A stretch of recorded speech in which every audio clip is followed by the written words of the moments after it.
A'udzubillahi minasyaitonirrajim. Bismillahirrahmanirrahim. Alhamdulillahirabbil alamin wassalatu wassalamu ala sayyidina Muhammad wa ala alihi washabihi wasallam. Amma ba'du. Saudara sedanten, kita melanjutkan taklim bersama dalam mutolangah kitab Minah Husaniyah. Hadis yang berikutnya, Bismillahirrahmanirrahim. Ya Aliyu mangkor al-Qur'ana walam yuhilla halalahu walam yuharrim haramahu kana minal ladina nabadu kitaballahi wara'a zuhurihim. Ali, seseorang yang membaca Al-Quran, seorang tersebut tidak menghalalkan hal yang halal dan tidak mengharamkan yang sudah diharamkan.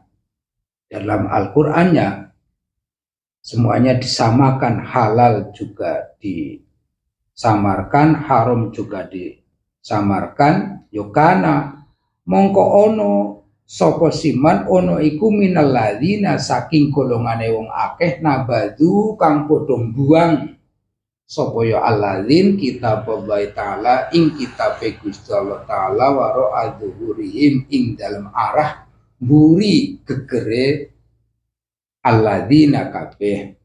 Jadi seorang membaca Al-Qur'an, tadarus membaca baik ayat ataupun surat ataupun apa dibaca, tapi dalam perilakunya tidak mempedulikan halal dan haram, tidak berani mengatakan dan tidak memperilakukan kalau halal ya konsekuen halal, haram juga konsekuen haram. Kalau tidak menghalalkan hal yang halal, mengharamkan yang sudah diharamkan, tidak peduli itu, maka hukum orang tersebut membuang, melempar kitab Allah melalui lewat jalan belakangnya, dilempar begitu saja.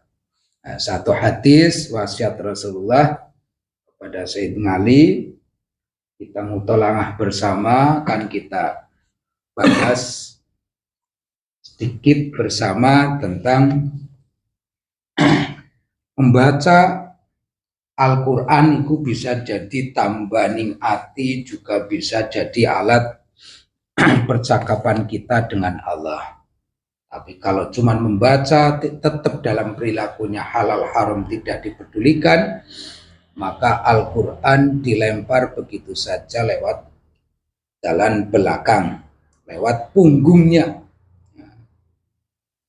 Bismillahirrahmanirrahim. Biasa kita akan bercakap-cakap dengan sosok yang ketersinggungan, yaitu al-ghaib. Kita panggil setan mungkin yang lebih tua saja. Jadi di era siapa ini? Allah ya Rabbi ya Rasulullah al-Husna. Ya. Boleh hadir? Ya, masuk.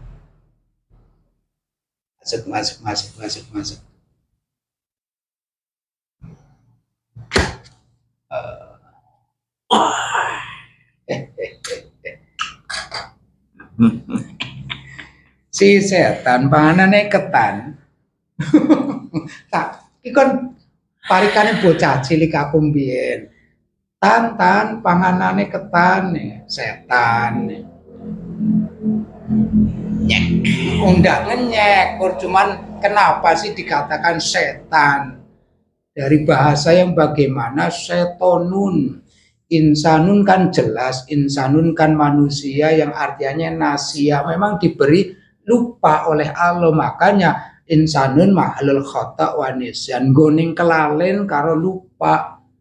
Ya, kenapa Anda itu dikatakan diberi nama setan? Kalau manusia kan punya nama ABC, tapi mutlaknya adalah insan. Kenapa seton? Setan, iya. Setan gue itu setan. Iya, setan itu tidak lupa dengan apa yang terjadi. Ketika dia dilahirkan tidak lupa kepada apa yang diperintahkan. Nah, saya diperintahkan mengganggu manusia, ya diperintahkan untuk mengganggu manusia, tidak akan lupa. Tidak akan lupa. Ditakdirkan untuk mengganggu manusia, tidak akan lupa. Anda mengatakan kalau setan itu ditakdirkan untuk mengganggu manusia? Ya iyalah, karena manusia itu yang menyingkirkan kami dari istana kami, yaitu surga. Jadi tahu tentang takdir dan kodo ya? Dalah. Ya tahu ya. Jadi kata-kata insan adalah lupa, seton adalah tidak akan lupa. Tak kira setan itu gawean saka beras ketan, dimpel-empel ngono kae. Sing kono diwehi ketan, bagiane setan. Sing kono diwehi bubur putih, bagiane umpamane menungsa. Jadi setan itu diberi tidak lupa, padahal setan tidak diberi akal. Nggak diberi akal, tapi kan diberi kekuasaan untuk mengingat. Ini loh tugas kamu mengganggu manusia, kan seperti itu. Ya coba ceritakan asal muasalnya tembakau sampai sekarang ada aklus sambak, surbus sambak, ad-dukhan, merokok itu ada yang tahrim, ada yang makruh, ada yang boleh.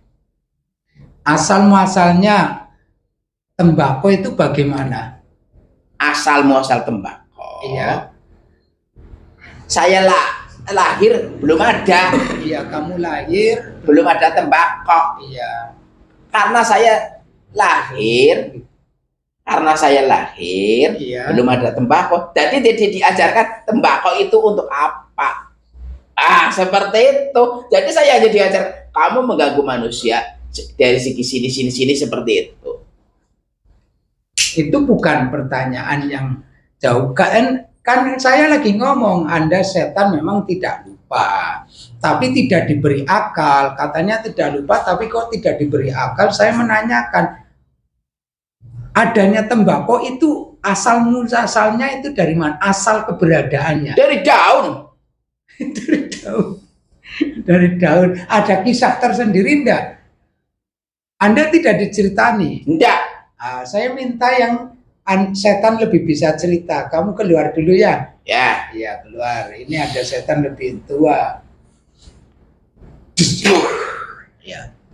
Ya, sing jalannya udah kayak gini. Gang.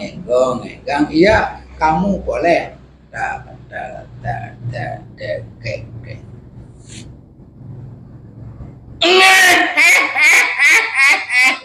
Lebih tua.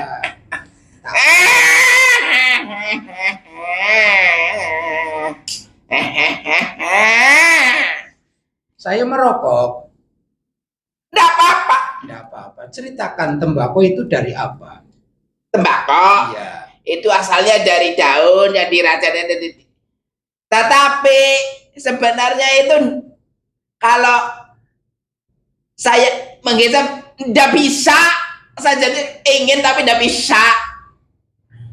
Masa tidak tahu cerita asal muasalnya tumbuhnya tembakau?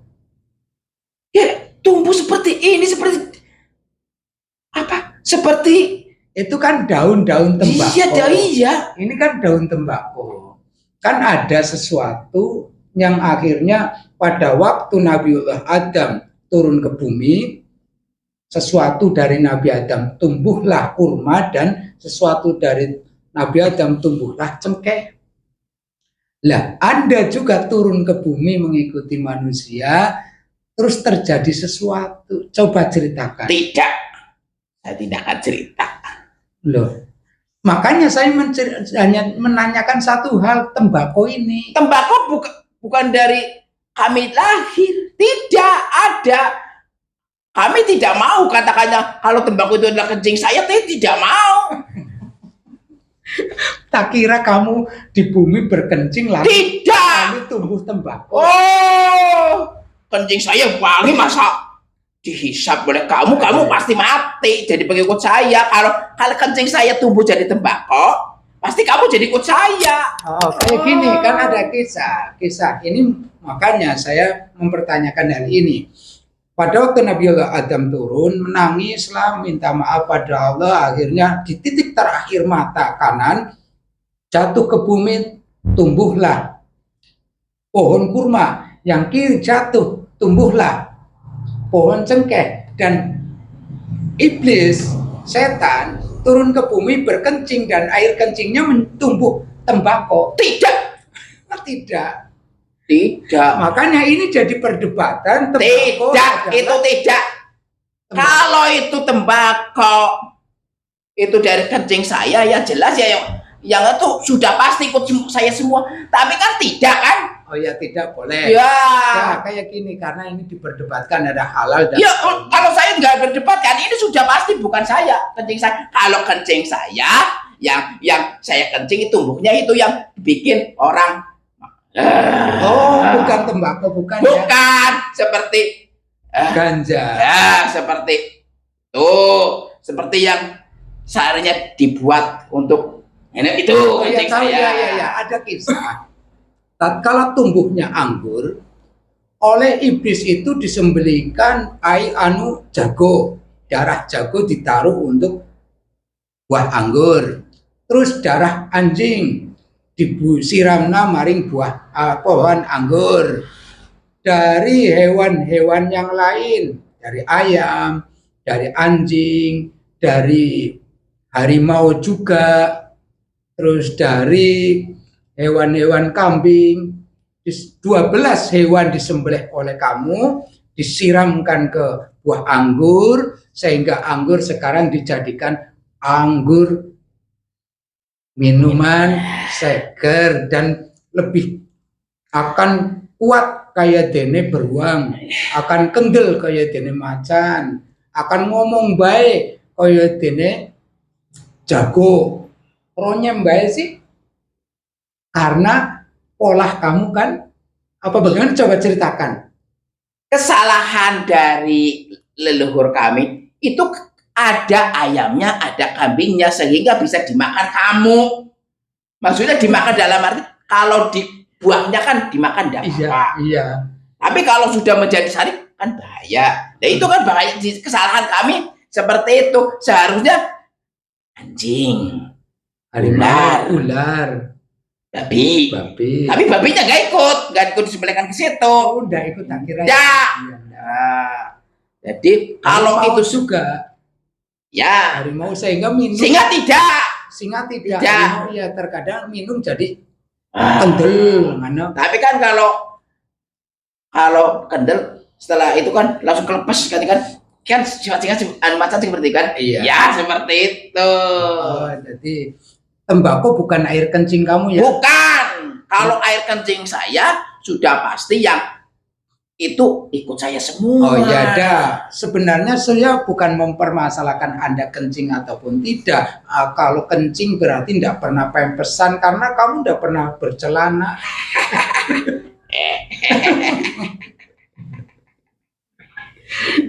Gitu. Nah ini kami kan tidak punya. Oh, tidak punya ya? Kadang dia punya. Cuma hanya nafsu saja, tidak punya alat. Maksudnya, nggak punya akal, jadi nggak punya malu. Oh, tidak punya akal sehingga tidak punya malu. Ya boleh. Kayak gini, saya lagi mempertanyakan sebelum Al-Quran diturunkan, kan Al-Quran sudah ada. Sehingga Al-Quran menjelaskan kehidupan Anda pada waktu di alam sana dengan Nabi Adam, dengan hubungan Anda dengan para malaikat, hubungan Anda dengan Gusti Allah, itu sudah ada tertera dalam Al-Quran. Berarti sebelum diturunkan berbentuk lafaz yang bisa saya baca, yang saya bisa lihat, saya yang bisa belajar bismillah, dan berarti kan sudah ada dulunya. Sudah ada, sudah diajarkan oleh.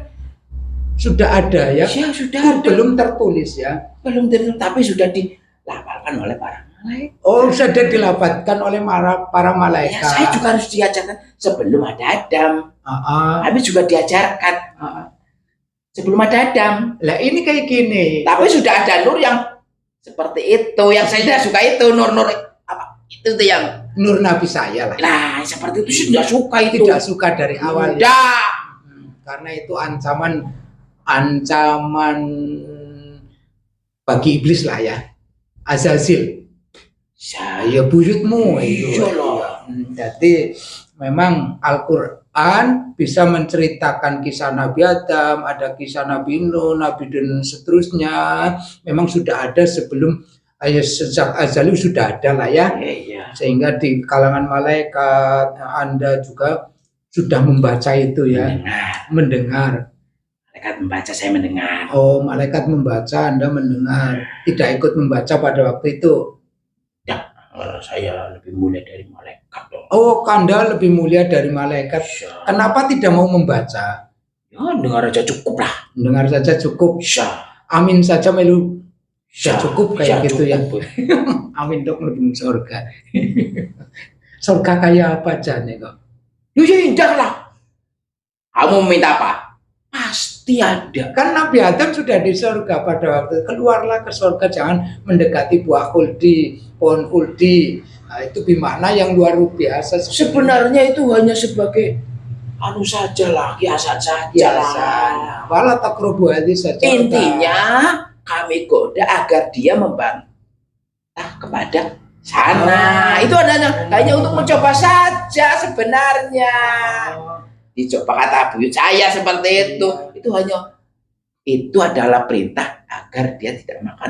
Kalau sebenarnya manusia memang diciptakan ada perintah, ada larangan. Tatkala dilarang justru manusia itu muncul kepingin tahu. Iya. Disitulah saja masuk lah seperti itu.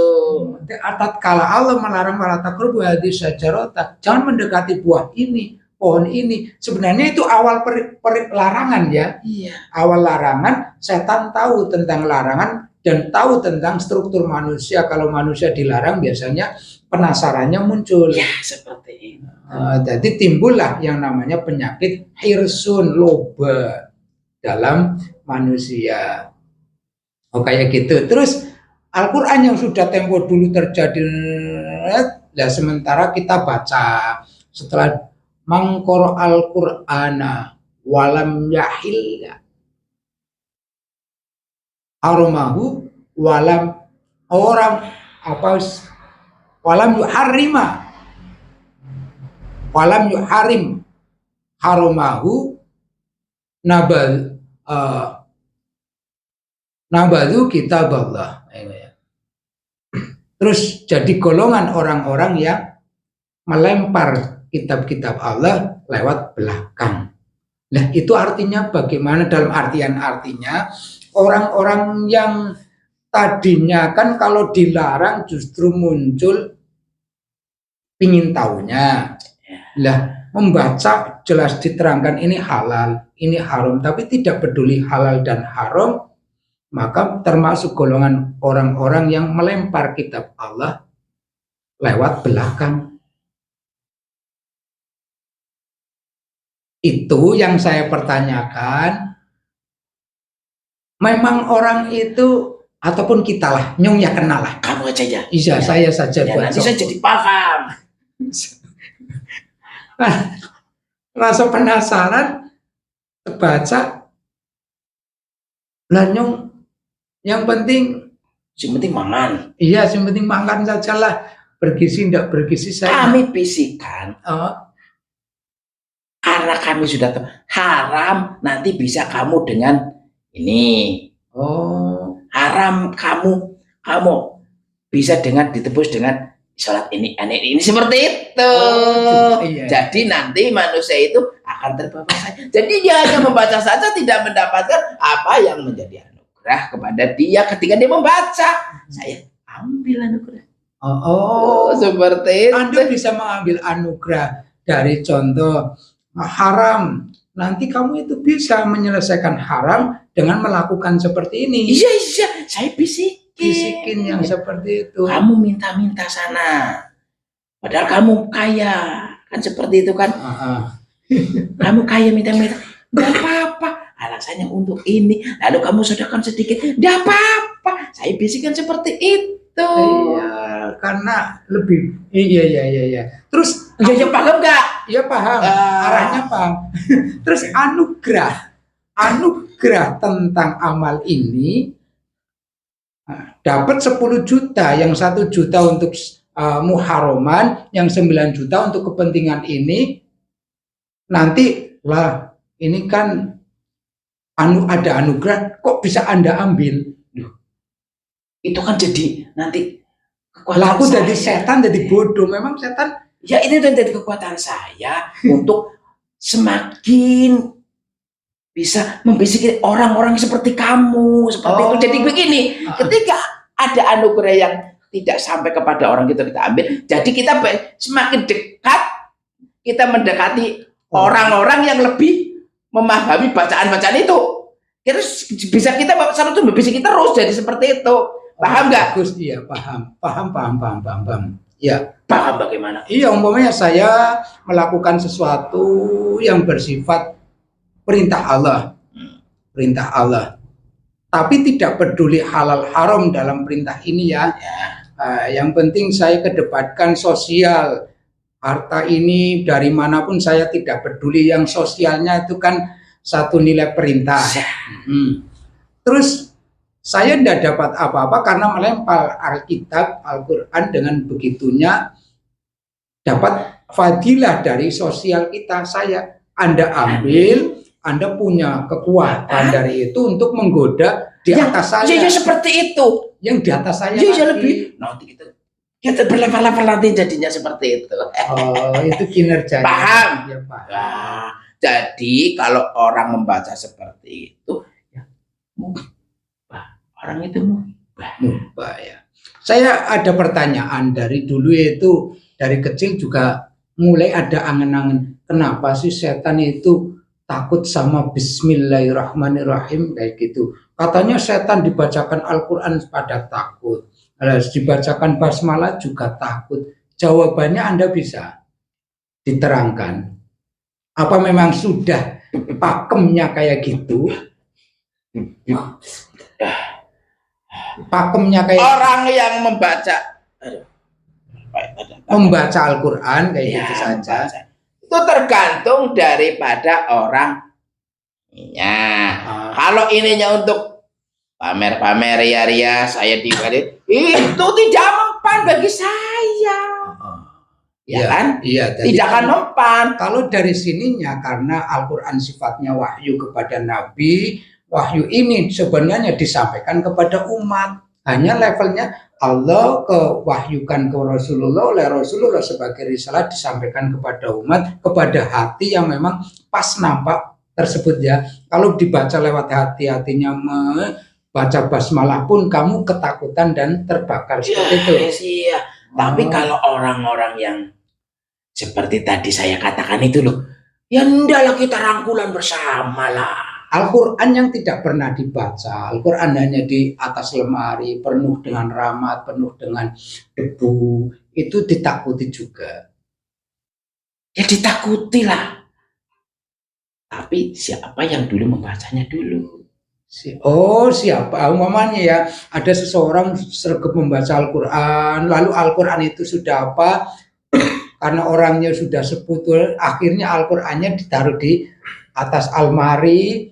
Al-Quran tetap ditakuti oleh Anda karena orang yang membaca Al-Quran ini adalah orang soleh. Ya, itu takut. Bagus. Jadi, tapi kalau orang yang tadi saya ngomong, ya enggak takut lah. Jadi kalau suka membacanya dari tenggorokannya saja yang keluar, sininya berpikir lain. Berpikir mau cari ini saya sesuatu. baca ini dapat ini. Iya itu kami nggak takut. Anak buah saya bisa ngambil kalau uang di dalam situ karena di dalamnya seperti itu. Anak buah Anda bisa mengambil uang yang sering ditaruh di Al-Quran, di surat Al-Yasin. Iya, maksud ada tuyul, gandarwo ataupun apa-apa sih sifatnya bisa mengambil uang sudah disimpan di dalam Al-Quran. Iya lah, karena yang membaca orang-orang itu hanya Ini seperti itu. Kita akan menanyakan tentang Wali Songo. Di sini kan ada agenda, besok ada haulnya, berarti peninggalan beliau orang soleh, apapun itu ditakuti oleh Anda ya. Ya jelas. Ya jelas ya, peninggalan orang soleh itu ditakuti. Enggak apa-apa, kita kan lagi ngobrol santai saja. Nah, kitanya dari hati ke hati. Apakah Anda punya hati? Enggak. Ya, ke hati setanan. Kan saya hati kemanusiaan, kamu kan hati kesetanan. Pikiran setanan. Setanan, pikiran setanan. Jadi setan bisa kemenungsanan ora. Kalau wong kan bisa kesetanan. Manusia bisa kesetanan. Manusia ya bisa kesetanan. Kayak gini, Anda suka tersinggung apa enggak? Apa-apa, oh setan, dasar setan, kayak gini setan. Enggak apa-apa kalau saya disebut kok. Oh, cuma disebut saja itu ibadah. Iya, ibadah. Berarti kan dia mengetahui saya dan lama-lama ini saya seperti itu.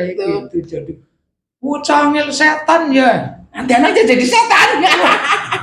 Ada yang amin. Oh, ya amin lah. Moga-moga dia ikut saya, moga-moga kayak gitu. Cerdasnya setan kayak gini. Jadi kalau mau ngatain orang, anak atau